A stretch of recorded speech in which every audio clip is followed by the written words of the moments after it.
Welcome, Rotarians and guests. I knew this meeting would be like wrangling cats, and that's intentional. I'm so glad you're enjoying each other's company here for the 5,459th meeting of the Rotary Year, and what will likely be the most interesting meeting of the Rotary Year. Today's greeting line was hosted by our Red Badge Committee, and that is chaired by Tim Gill and Steve Ellenberg. That is chaired by Steve Ellenberg and Tim Gill. It's a super important committee. They are orienting all these new folks into our family of Rotary. Thank you, Bert George, for hosting our wine reception today. No matter what your mood, I hope you're grabbing a glass of wine. Yes, absolutely, yes. Thank you. Bert, you know I'm not usually a big wine fan until I'm in your shop, so I think you must have poured the good stuff because it is chilled, it is not giving me a headache, and it's amazing. Thank you. He's developing my taste for wine late in life. Thanks.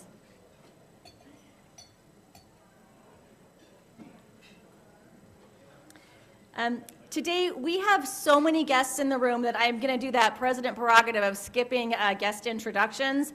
We have a packed agenda, and I want to make sure all of our speakers get the time that they need up here on the podium. If you are a guest, thank you so much for being in the room and enjoying Rotary. I saw a lot of friends I hadn't seen for a while. Greg Yoder, as if you're a guest, your family. I saw Jim Reber here, and if I'm skipping you, I'm sorry. These are just a few names that I saw, and I've just given you a shout out. Okay, I also want to thank the Peruvian band, the Familia Ramirez Reyes, who greeted us in the lobby. How about that? Everything we do here at Rotary is intentional. That's to get some attention on our Peru Water Project coming up in May. Kathleen Thomas, thank you so much for leading that global grant project. You'll be hearing a lot more about that. Okay, today on our traveling microphones, you'll be hearing from them during our Ring the Bell coming up in a few seconds. Adissa Bitbadel and Roxana Khan. Introduce yourselves, please. I'm Roxana Khan. I'm the Director of Individual Giving with Bill Wilson Center, and my sponsor is Matt Bell. Welcome, so glad you're here. My name is Adessa Bitbadel. I'm the founder of Elevate Now Consulting, a government affairs land use consulting business. And my sponsor is Rod Dearden Sr., also a former student of Larry Gerston's. Wow, very nice.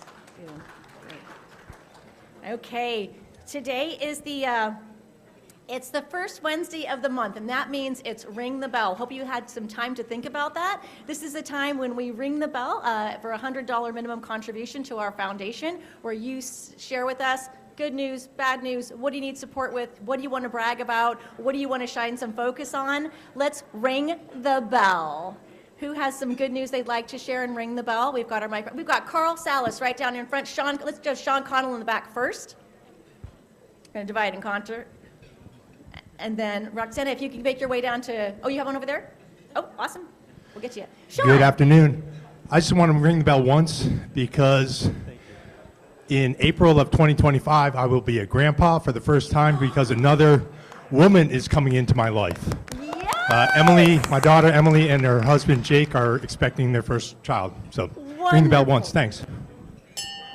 Beautiful news. Thank you, Sean.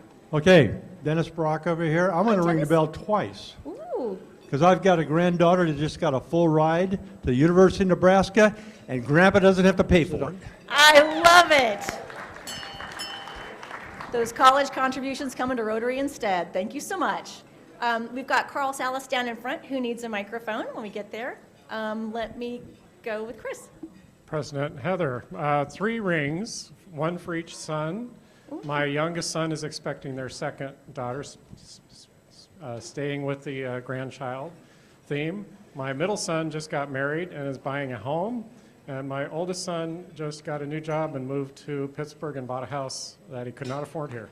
Oh, wonderful news. Thank you so much. 3 rings. Thank you. Hi, Finn. Hi. Thank you, President Heather. I have a couple of things to be grateful for. I just completed 52 years at Jensen Scales. Oh, my gosh. And October was our best month ever. Wow. So 3 rings. 3 rings for Finn. And a round of applause, too. Here you go. I'm right here. Carl Salas. Hey, so in spite of all that's happened last day with the election, something momentous happened in San Jose that I just discovered.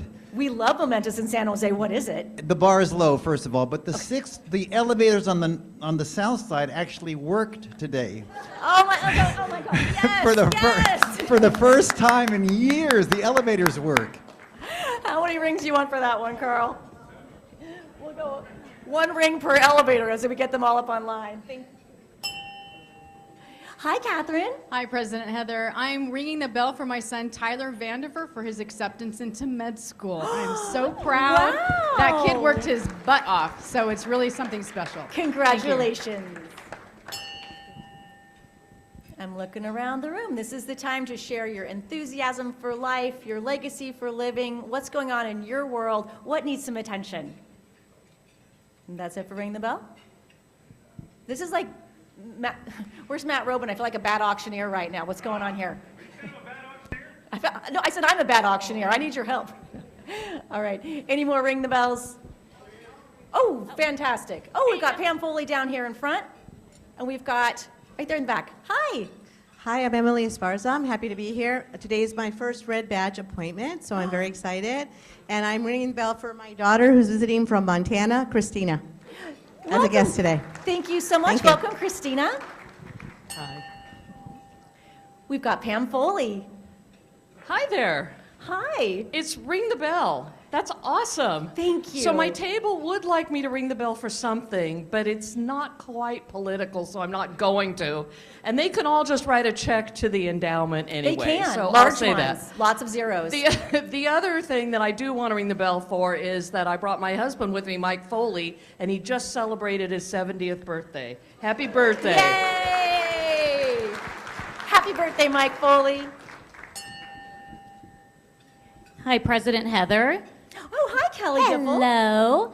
I would like to ring the bell for service to seniors. We are having an amazing outreach next Thursday. Y'all are invited if you'd like to join us in the effort. We are going to be reaching out to Hearts and Minds, which is an adult activity center for people that have dementia and Alzheimer's. And we're going to be with Matt Robin's Rescue Animals, and we're going to bring animals and a interactive animal experience to Hearts and Minds. I love this. Tell me the date again, Kelly. Wait, Kelly, tell. Oh, Thursday, November the 14th. Fantastic. In the I hope to see morning, many from 8:30 Rotarians till there. about noon. Wonderful. Thank you so much. Hi, Kathleen Thomas. Hi, after 40 years of dreaming about it, I get on a plane to New Zealand on Monday, and I so far plan to come back, but we'll see. You better come back. Papa Rod, dear Don. Madam Chairperson, Your Royal Highness, if you ring the bell if you're really happy about something, and then you have to pay $100. Correct.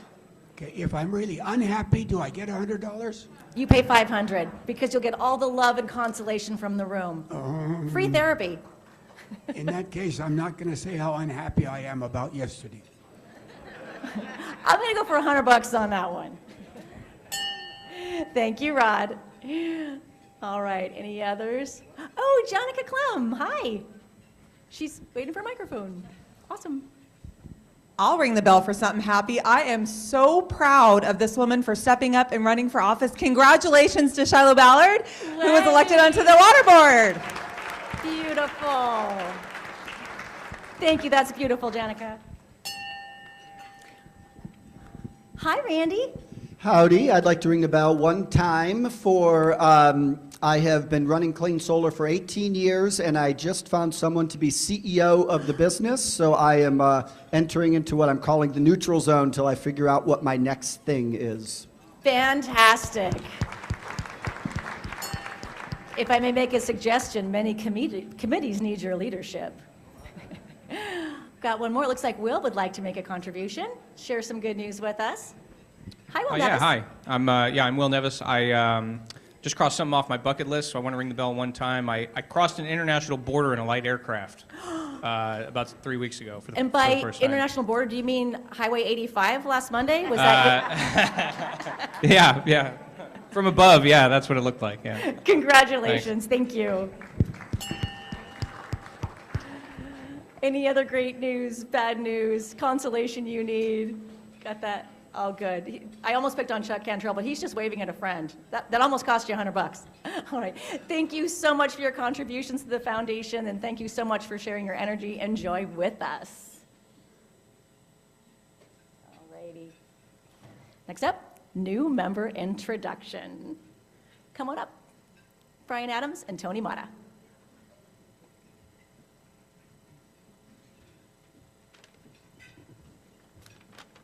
That's all right. We'll wait till the applause stops. Thank you. Scott Payne golf clap. That was good. It's a great honor for me to officially introduce Tony Mata to our club. Originally from Chicago, Tony has lived in San Jose for 28 years. He's one of San Jose's finest, having served as a police officer, detective, and command officer for the city of San Jose, and becoming police chief in 2021, a position he held until retiring from the department earlier this year to become the chief investigator for the Santa Clara County District Attorney's Office. I guess that explains his arresting personality. Tony has a passion for empowering inner city youth and has been an Enlace mentor at Evergreen Valley College for the last 2 decades. As a graduate of the University of Illinois at Chicago and of San Jose State University, Tony is an ambassador for higher education. On a personal note, my wife Gina and I have known Tony and his wife Lorena, who is here today, and their family for many years as fellow parishioners of our church. And Tony's son and daughters were members of my wife Gina's school and church choirs. I can vouch for their singing talents, but Tony's not so much. I know that you will greatly enjoy getting to know the newest member of the Rotary Club of San Jose, Chief Tony Mata.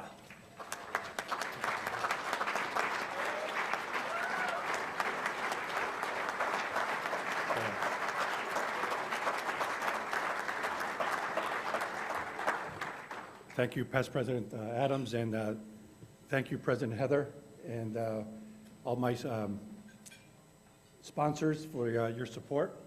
And I look forward to continuing the great work being part of this amazing organization that we do in the community. So thank you. And then finally, Mr. Stone, I did not move out. I'm still on the tax roll. So thank you.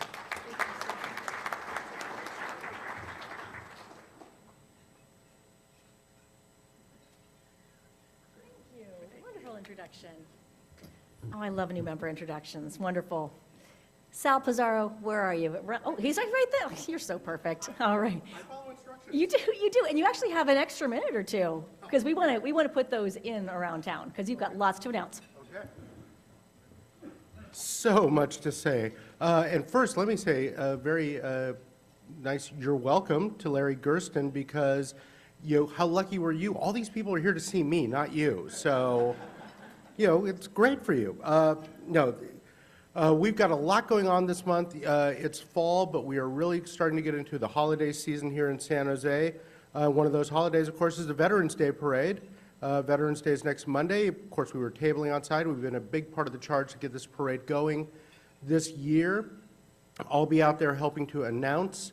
Monday, 11 a.m. is the ceremony. The parade starts at noon. The route's up there. You've seen the flyers. Hope you can all come out. Of course, we're going to have a big Rotary contingent with our cable car bus thing. Sorry, just cable cars and me don't mix. Trolley, we'll call it a trolley. And we're going to have some of our scouts out there also helping out. So be sure to stop by the Rotary Hospitality Tent if you are taking part. And once you're just like, oh, it's getting cold, let's go indoors, on stage. We have a bunch of shows opening this month, and they're all great. Emoji Land, which San Jose Playhouse had a little COVID scare last week, they're restarting that on Thursday. It runs through November 24th. It is a fun show, takes place inside a phone. That's where we all want to be right now, inside a phone, right? Yeah. Okay, but you should see it. Kumail Nanjiani, who's you may remember from Silicon Valley. He was this season on Only Murders in the Building. He is doing a set at the Improv November 15th and 16th. I believe they're taping a Netflix special for him. He's a pretty big deal, so it's really cool that he's going to be here. Opera San Jose opens La Boheme, or perhaps you most recently saw the cover version called Rent at the California Theater, November 16th. And then a really cool show that San Jose Stage is doing is a Sherlock Carol. This is a sort of mashup between Arthur Conan Doyle's Sherlock Holmes and Charles Dickens' Christmas Carol. I think there's some intrigue, there's some humor. I think it should be really fun. And then we have a couple of returning shows. At City Lights, we've got Truce coming back. That is about the World War I Christmas truce that happened. That played here a few years ago. I didn't get a chance to see it when it played before, so I'm really looking forward to that. And then Come From Away, which is a story that takes place right after 9/11, when all the planes are diverted to Canada. And basically there was a ton of planes in a small town. And I didn't know what to think of this show when Broadway San Jose had it here a couple of years ago, and it is fantastic. So I really recommend if you can get tickets to do that. So lots of stuff going on stage, and I mentioned the holidays coming up. We do have a lot. Christmas in the Park, of course, is coming back. It opens November 29th at Plaza de Cesar Chavez. And of course, there's also the drive-through event at History Park, which opens November 21st. That is a big fundraiser for Christmas in the Park and helps keep it free. We've also got Downtown Ice. Our ice rink is reopening November 15th. That is coming up very soon. If you're out by the Signia Hotel or the Museum of Art, you'll see them building the ice rink right now. And the San Jose Nutcracker, which is a really fun version of the classic Nutcracker story with a lot of Santa Clara Valley twists, opens at the California Theater December 14th. Symphony San Jose is partnering with New Ballet on that. And we've got the Holiday Spectacular from Symphony San Jose, which is a great show featuring a lot of choral music, a sing-along, and the really fun 12 Days of Silicon Valley that chorale director Elena Sharkova works on every year. Now, since I had extra time, although I've probably eaten it up, I was asked earlier, am I going to mention that Bellarmine's fashion show is taking place November 16th on the Bellarmine campus, or at the Signia, right? Which is downtown. So I believe there are still tickets available for the lunch and dinner shows. So that is happening. And did you say Lisa Chrysler? Oh, Jesus Christ Superstar. I thought Lisa Chrysler's going to be in the... No, Jesus Christ, and Bellarmine's also doing Jesus Christ Superstar on its campus right now. You're welcome, Brian Adams. That's your entertainment moment with Brian Adams. So, and that's what I have.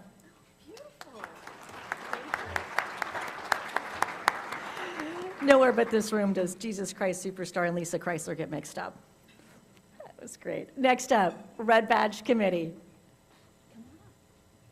Hey, at least cheers for Tim Gill. I know that I'm not deserving of anything.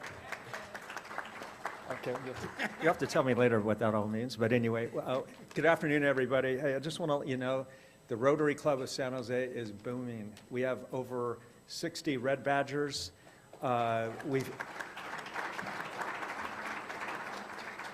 We've signed up 24 new members since July. Heather took over as president then. Her goal, or actually before COVID, we had 460. One of President Heather's goals is to get up to 500, and I think that's a reasonably attainable goal. So keep up the good work as far as bringing in new members. So thank you. So I'm Steve Ellenberg. Key to the success of the Red Badge Committee and all the new members is put 2 older, white, balding lawyers in charge, and wow, just like flies to you-know-what. So just wanted to go over a couple of things that we're doing that are terrific. The Red Badgers were integral to the barbecue, thanks to Chelsea Souza, Yuri Lavor, and Irene Smith for heading up that effort. We also have the Red Badge Committee doing their fall project at the Japanese Friendship Garden on November 16th, which is one of Heather's important projects to help restore the Friendship Garden. There'll be some sanding and some staining and some topsoil preparation. I mean, it's going to be incredibly exciting. The Rotary Club is contributing $1,500 for the plants, and Hal Hendrickson and Rachel Thomas are leading that effort. Just a few closing things. At our meetings every month, we bring in committee chairs to talk about their committee. Last meeting, Mary Curtis came in to talk about the disaster relief, but she also talked about her Rotary experience since 1988. She was one of the first women to actually join our club. So that was really special. And I also want to let you know, if you are interested in speaking at the committee, please contact Steve or myself. We'd love to hear about the committee, but also how Rotary's affected your life and how, why you've stayed a member for all these years. As you can see from walking in today, we had so many Red Badgers. So I would like all the Red Badgers who are here today, please stand up. All right.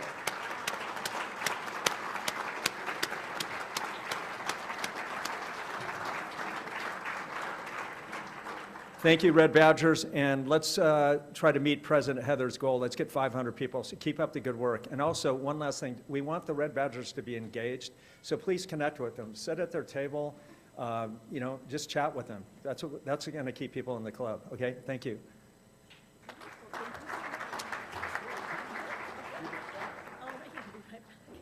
That's fantastic. And just a reminder from the admin offices that today is the last day to turn in membership applications for the next cycle of approvals. So if you've got someone that you're like, oh my gosh, I was going to do that, well, today's the day to do it. So we look forward to seeing that application by end of business day today. Thank you, Red Badge Committee. All right, President's time. I'll just be brief on this one. It is time to be thinking about our holiday luncheon. And if you haven't seen their theme reveal yet, how about that?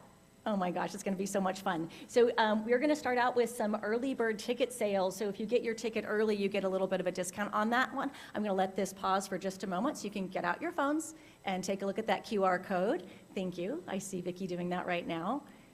Wonderful. I see a few of you doing that. Fantastic. So this is the best way to sign up, is to sign up here. You can also check in with them in the lobby. They've got a beautiful lobby display today. The annual holiday luncheon is such a treat. We go... You think the lobby today was great. It gets even better than that, the holiday luncheon. So I look forward to seeing you there. Bring your guests, bring your family. The room was pretty packed. We love when we have to send Jeff Faulkner all the way over to Signia to get our chairs back from them and steal them to fill the room because we don't have enough chairs. Let's make Jeff Faulkner do that. And then here's a little bit more information about the event. That's not the biggest size font, but you can see this in the bulletin this week. And so we started at 11:30 that day, and you're going to want to get here early for sure for all the merriment. I'm going to go back for just one moment so you can get that QR code. All right, next up, Steve Ellenberg, come back on the stage and introduce our speaker.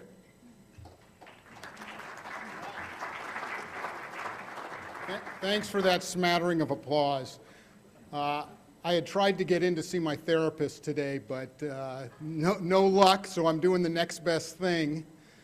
Being with friends and listening to Larry Gerston, the author of his 14th book, Trumpism, Bigotry, and the Threat to American Democracy, explain to me and everyone else here what happened last night. Larry Gerston, please come up.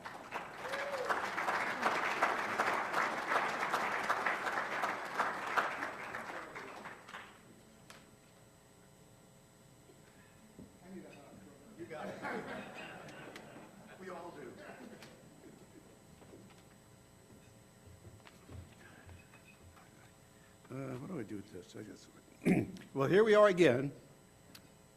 My 4 years passes quickly. It's so great to be here. But just briefly, I got to say, it's like a reunion. I saw Matt, I saw Odessa, my former students. I saw Sarah, who reminded me that we were together. She's a student, I, as her professor, 50 years ago.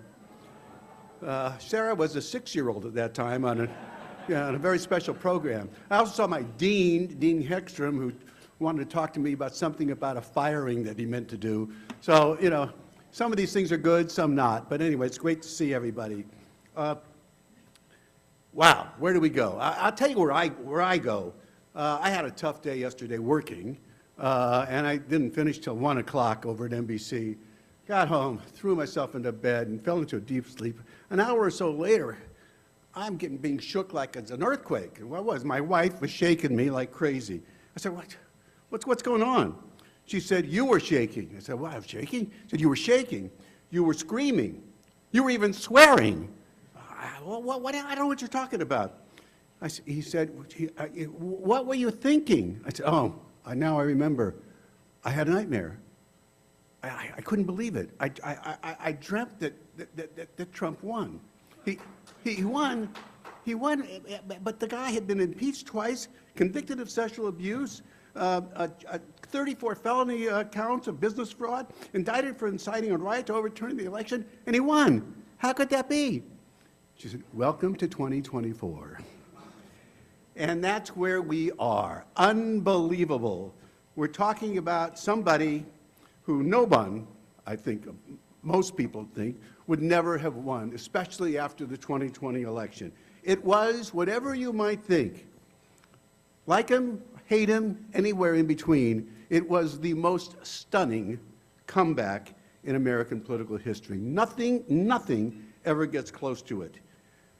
Wow. But there are a few of us, I can tell you, who weren't surprised. I don't mind saying it, I was not one of them. I'm not happy about it, but I was not one of them. Why? Well, as recently as a week before the election, a week, YouGov, which is a great polling company, and by the way, most polling companies are not. Don't even bother with them. There's a handful that are. A week before the election, YouGov put out a survey. The question being, is America ready to elect a black woman president? I was impressed with that question because that's one that everyone's been dancing around. Dancing around it. It's the elephant in the room that nobody wanted to talk about. Is America ready to elect a black woman president? 74% said yes. 26% said no. That told me something. 1/4 of the country was not ready to elect a black woman president. Therefore, how could we expect anything else? And in fact, that's what happened. She did not win, of course. It's impossible to overcome those kinds of odds, despite whatever effort she might have taken place with a great campaign.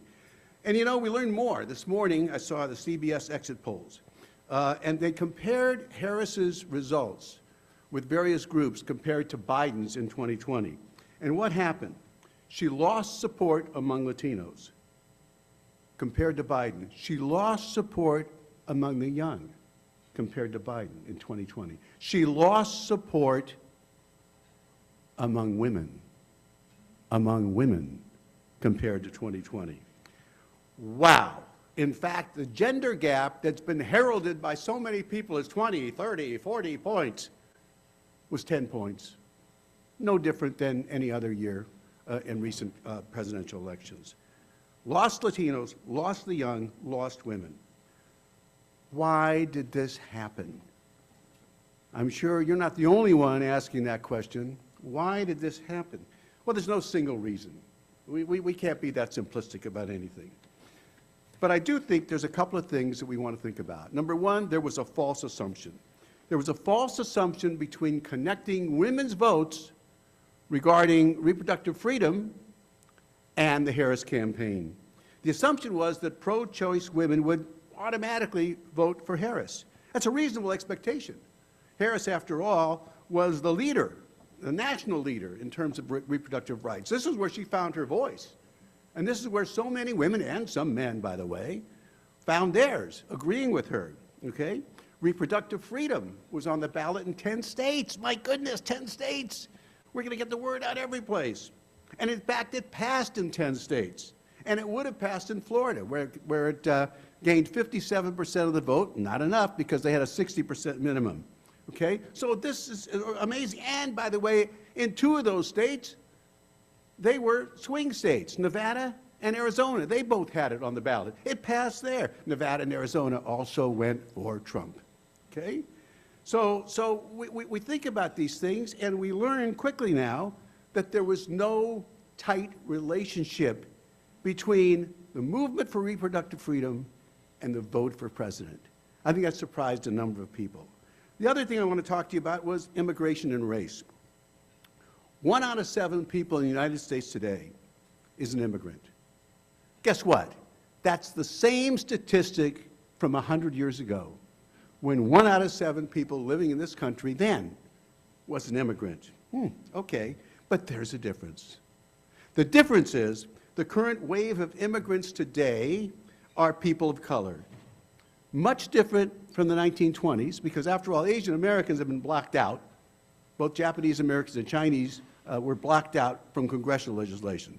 But the rest, the overwhelming number, were from Europe, various parts of Europe, okay?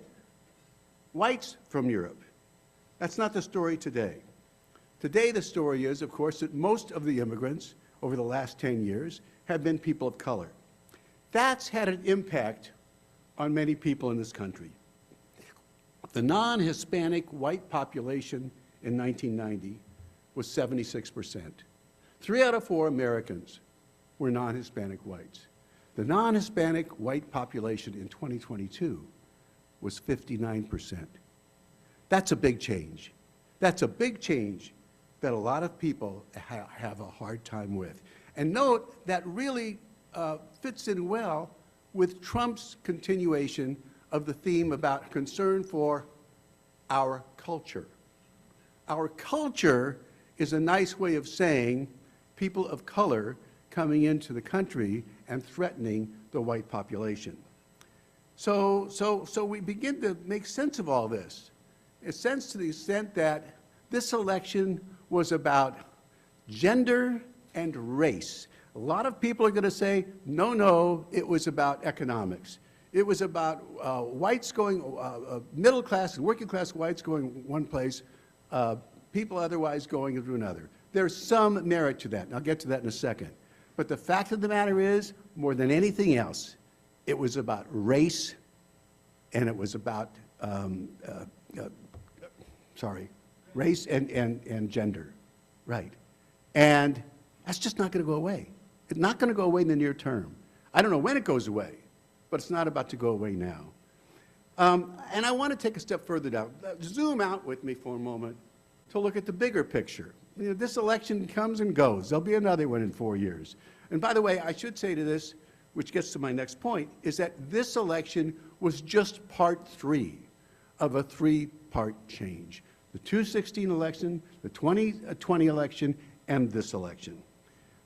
We are in the midst of what people in my business, political science, call party realignment, political party realignment.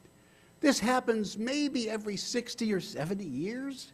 The last time it happened was in the 1960s, when after a series of civil rights bills that passed, became law, including the Voting Rights Act of 1965, the Civil Rights Act of 1964, many Southerners who had been Democrats flipped to become Republicans. Massive change, okay? And that changed the whole dynamic of the entire electorate. So it happens every 60, 70, and I'm suggesting to you, as I suggested in my book that came out in January, by the way, that it's happening now, okay? We have seen, to be simple, the working and some middle-class folks, long part of the Democratic constituency, fleeing, moving over, becoming Republican. And we have seen the folks in the burbs, the suburbs, and in the exurbs in some cases, okay, long part of the Republican constituency moving over to the Democrats. And part of this is education, right? The whites who go over are largely high school. The ones who come over are largely to Democrats are largely college. And we, of course, we don't want to ever get to the point where we say they all are this, they all are that. We're talking about tendencies. But the tendencies exist. We are looking at political realignment. And who do we have sort of like stuck in the middle, no man's land, looking for their place, if you will? Some Latinos, some Asian Americans, small numbers of blacks, moving towards Republicans, okay? An economic argument could be part of that, by the way, okay? Also the fact that they've been here for 2 or 3 generations. First generation folks look at life a lot differently than second and third when you're talking about immigration. But the fact is there are some potential changes here among these groups. And we saw these groups in pretty good numbers leave and go over to Trump in 2024. Whether they stay there is the question. But the fact is the 16, 20, and 24 election make a difference. And by the way, 2020, why did Biden win in 2020? The answer was COVID. That's why. You remember COVID, right?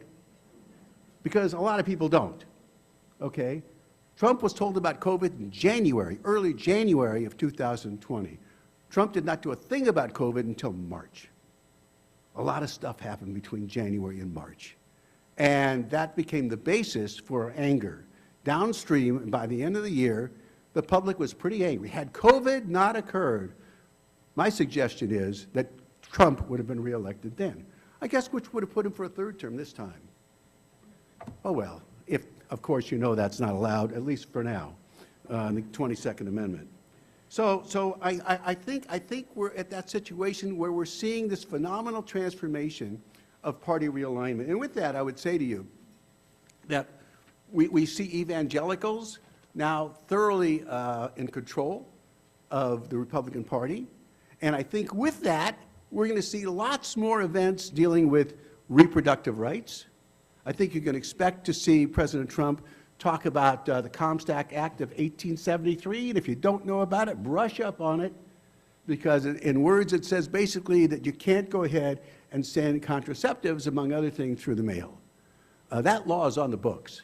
And while the new president, or old president, or new president again, doesn't have to worry about banning abortion nationally, he certainly can make sure that that act is enforced. Watch out for that. I think that's something to see. You're going to see also, I think, with the new presidency, religion come into the schools in ways that you haven't seen 50, 60 years. The Supreme Court, of course, for the longest time kept it out. We're starting to see signs of where it's coming in. And Trump has gone on record as saying, that as far as he's concerned, religion should be part of what happens in the public schools. So we'll see. But the long-term questions for me, the long-term questions are, will there be a place at the table for women and minorities, particularly in the Democratic Party? Because we saw women, yes, they voted mostly Democrat, okay, but if you saw white women this year, they voted mostly Republican. Will there be a place? Will there be a place for minorities? Will there be a place for non-Christians, okay, in the Republican Party? For the moment, many of these groups think they may have found a home. What happens to them long term after 4 years of this administration remains to be seen, especially since of the comments that President Trump has made disparagingly toward all these groups toward this campaign. It's a mystery, but then again, American politics is always a mystery. And for those of you who are thrilled, I would say it was 10 years in the making. Congratulations. For those of you who are worried, you better get to work. I'm yours.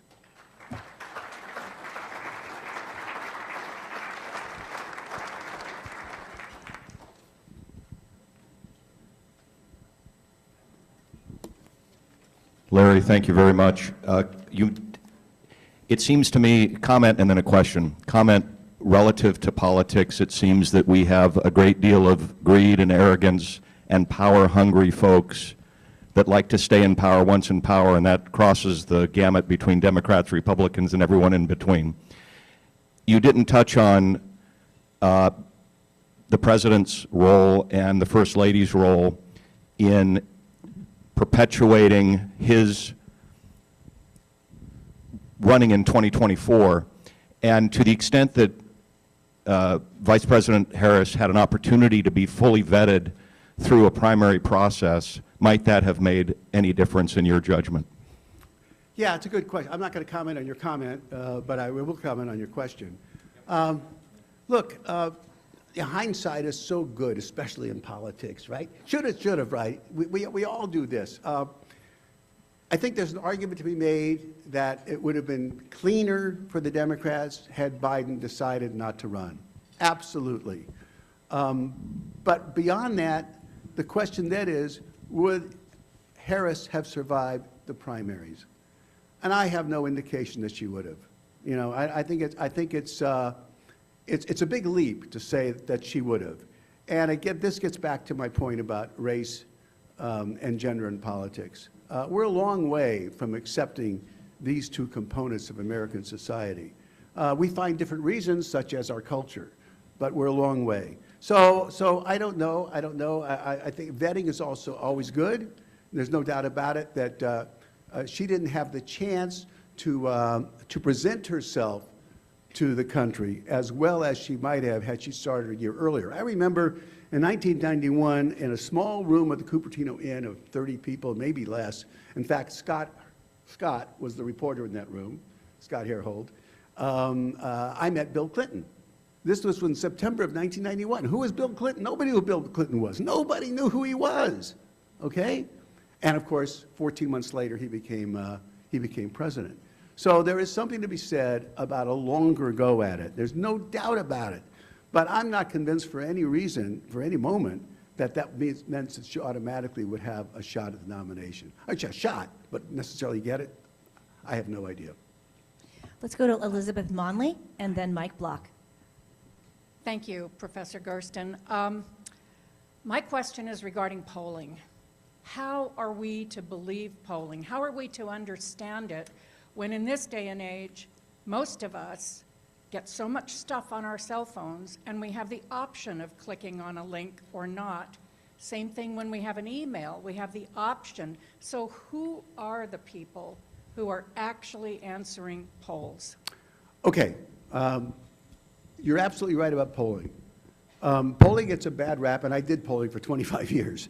Polling gets a bad rap because most pollsters don't know what the hell they're doing.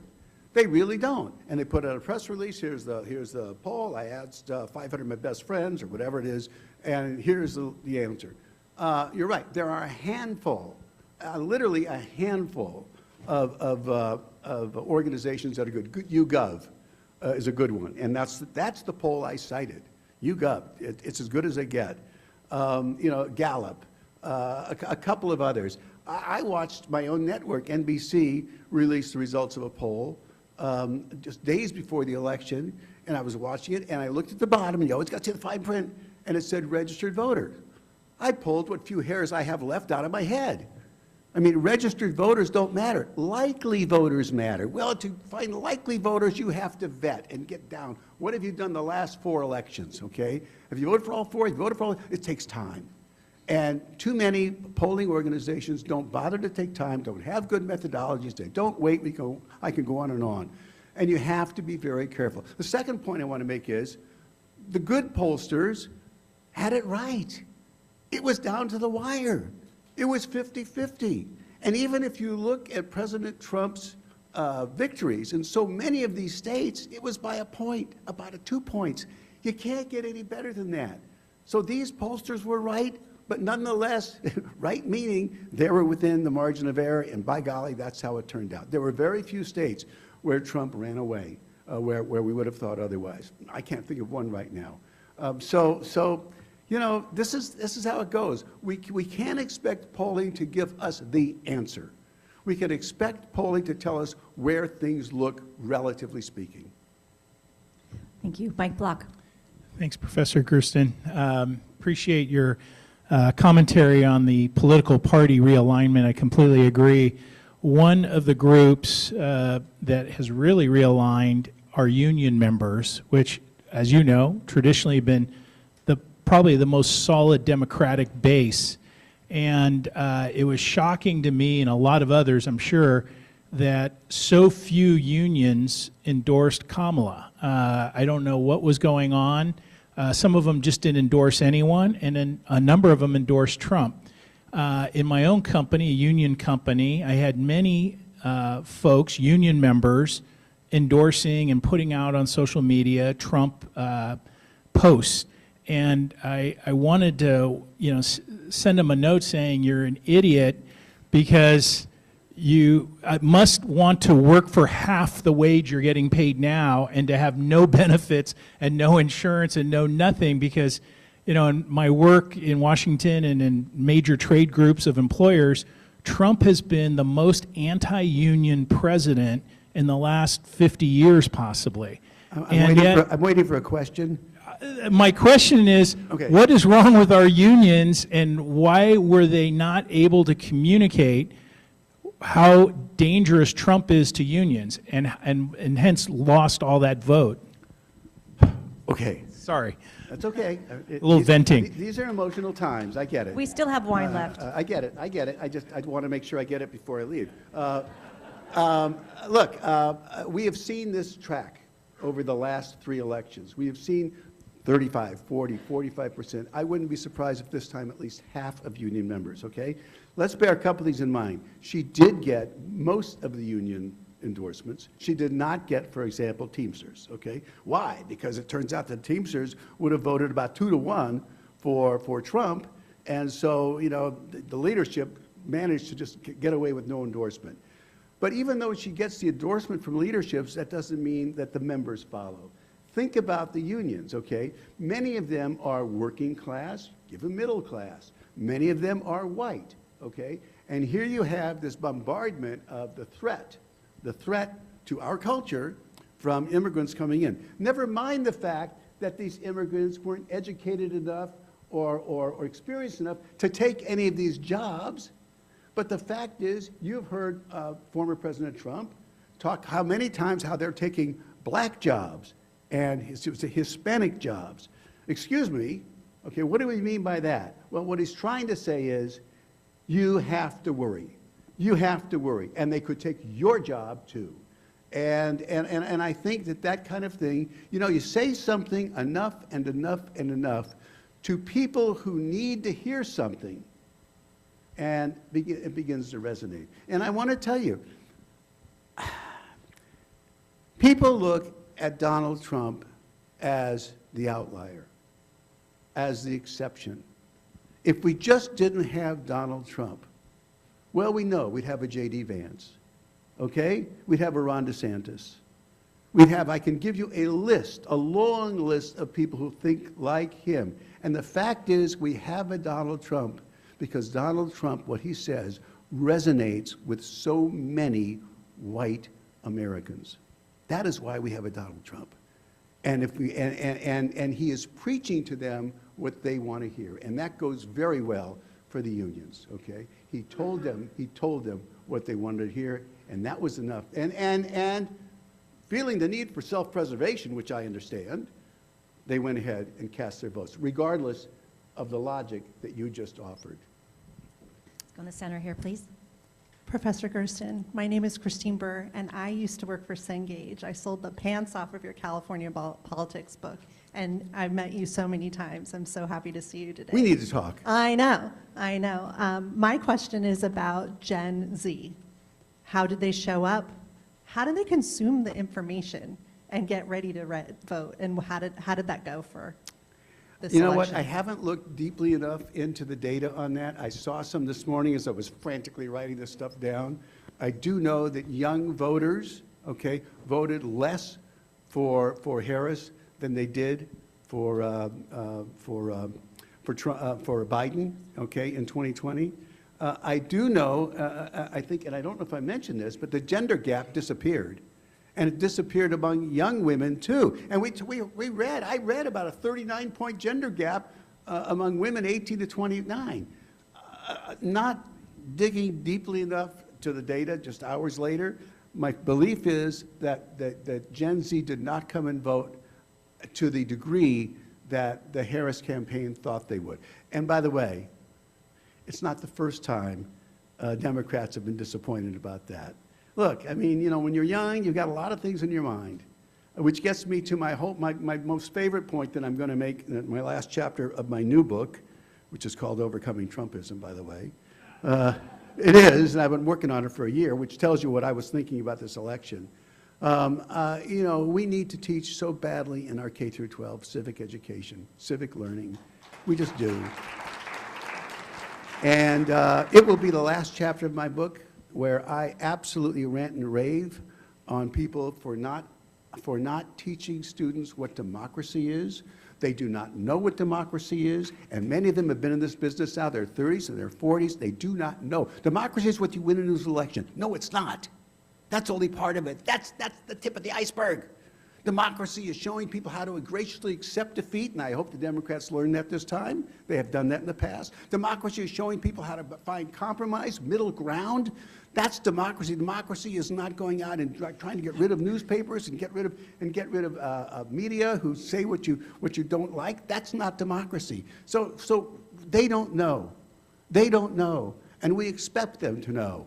And that's the fault of all of us, by the way, all of us and those who we support, for not holding them to account to make sure that our kids understand democracy. Because if they do understand it when they're in their second grade, the 8th grade, the 12th grade, and I've worked with this. I've worked with programs with kids as young as the second grade. You can teach them. And if they understand it then, they'll understand it later.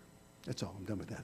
I'm going to go to Judge Weisbrot. Yeah, you can Larry, applaud that. You can applaud. great to see you, Larry. Judge, and then Shannon after that. Larry, I'm over here. Great to see Arthur. you. Hi.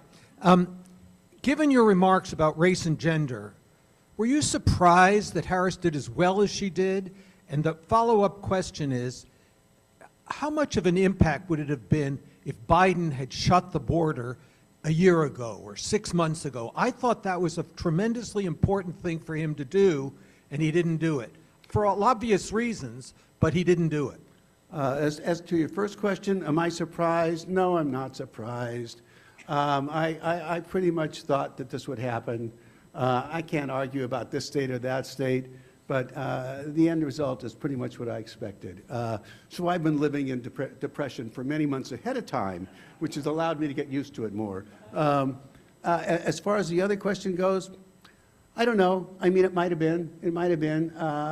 It's certain that immigration was certainly at the top of the list. Although, if you looked at what was the most important issue this time, it was well down below. It was the 4th and 5th.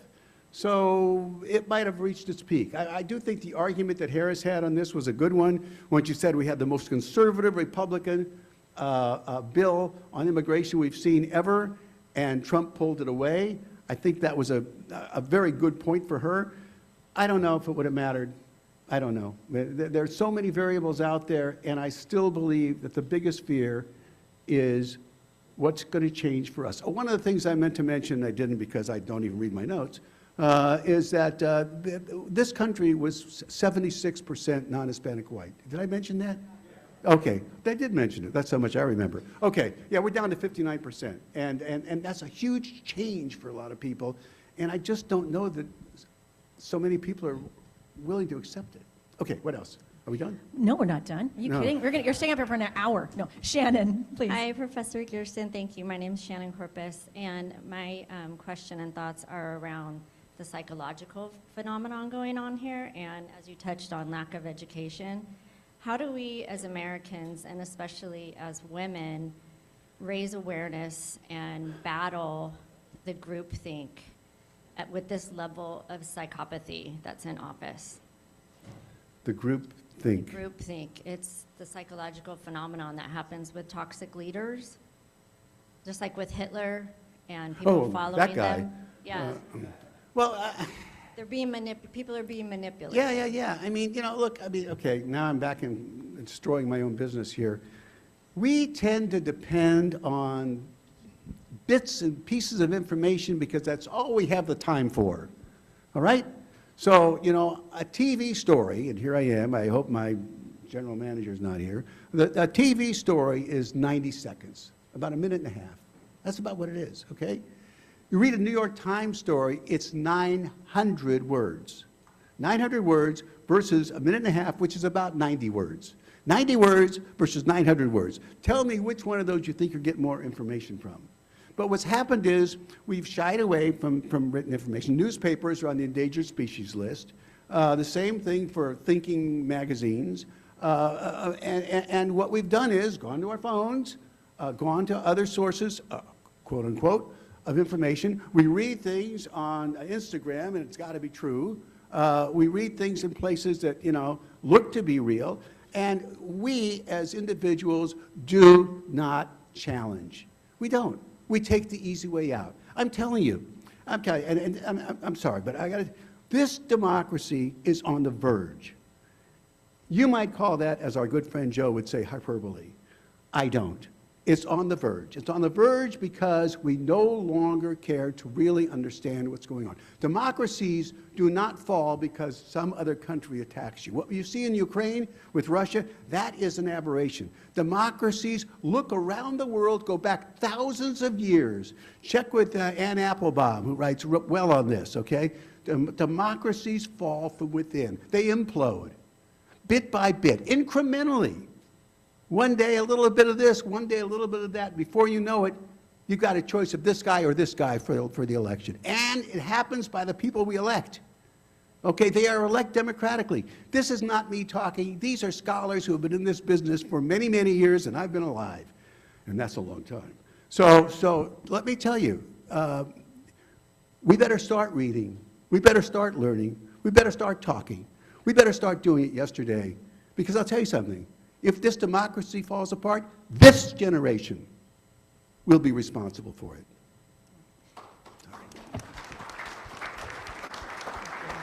We are at time. Evgenia, thank you for your patience. Janica, thank you for your patience. We are at time. I hope you'll stay after a little bit so we can have people. I got to talk to that Cengage person. Yeah, you sure do. A gift has been made in your name. Let me forward my little slides here. Well, I probably screwed it up. Oh, you might have. I got an AV team. They'll fix it for us, right? A gift is, no, you were fantastic. A gift has been made in your name to the Dancing Cat Lounge because everyone needs cats. Cats are for everybody. And of course, we've got this wonderful agricultural gift, which is kind of my geek out thing, thanks to Carl Silker, who provides me with these beautiful walnuts, premium walnuts from our agricultural heritage here in the Valley. Wonderful. Thank you. Thank you so much. Let's grab a quick photo. And thank you all.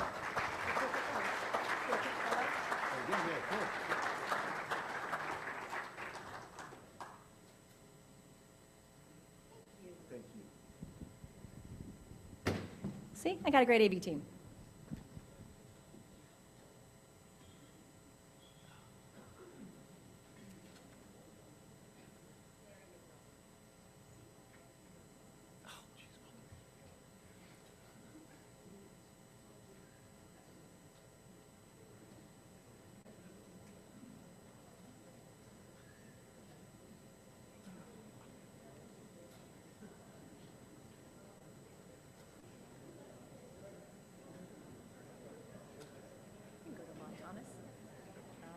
Before I lose y'all, thanks so much, Brian. All righty. Next week, thank you so much, Larry Gerston. One more round of applause for Larry, please. Thank you for your hospitality and all of your complex thinking. Next week, please join us, Ahmad Thomas, CEO of Silicon Valley Leadership Group, will be speaking on accelerating innovation responsibly. I think that'll be a wonderful program. And final thoughts are pretty quick this week. Don't forget to sign up for the Veterans Day Parade. That's on Monday. That's coming up real quick. And that's the rubber-wheeled trolley that we're going to have out there, as that's more palatable than cable car. And true, rubber-wheel trolley.